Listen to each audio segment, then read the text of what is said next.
فَمِنْهُمْ مَنْ هَدَّ اللَّهُ وَمِنْهُمْ مَنْ حَقَّتْ عَلَيْهِ الضَّلَالَةُ فَسِيرُوا فِي الْأَرْضِ فَانظُرُوا كَيْفَ كَانَ عَاقِبَةُ الْمُكَذِّبِينَ. Dieu dit très certainement, nous avons envoyé des messagers dans chaque prophète, dans chaque nation plutôt, dans chaque nation, pour leur dire, adorez Dieu, sans l'associer avec qui ou quoi que ce soit, dans sa souveraineté, dans ses attributs, dans sa divinité et dans son adoration, et écartez-vous des œuvres de Satan. Et il y a eu parmi eux que Dieu avait dirigé parce qu'ils ont voulu, ils ont cherché à être dirigés.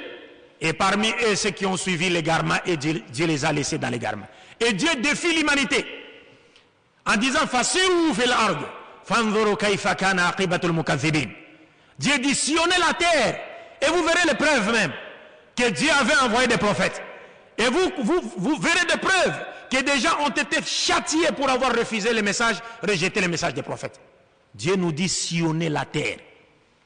Wallahi billahi, la science archéologique confirme aujourd'hui que aucune nation de cette terre, sur cette terre, n'a manqué, n'est-ce pas, de recevoir un prophète de Dieu.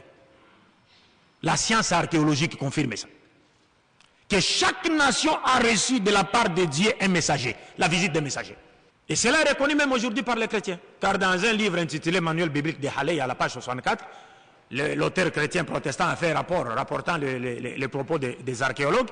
Il dit que dans chaque nation, il y a eu quelqu'un pour diriger les gens vers le droit chemin. Et il ajoute en disant, les archéologues affirment que chaque nation sur cette terre avait la connaissance du Dieu unique et adorait le vrai Dieu.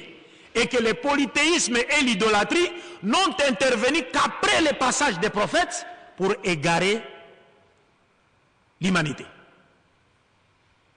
C'est-à-dire, ils connaissaient le vrai Dieu, mais après cela, l'idolâtrie et le polythéisme sont venus.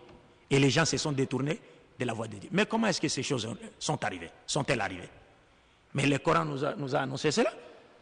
Le Coran, la science archéologique confirme cela, et le Coran nous a annoncé cela 15 siècles avant, en disant qu'effectivement, toutes les nations avaient la connaissance d'un Dieu unique et l'adoraient sans l'associer avec qui ou quoi que ce soit, mais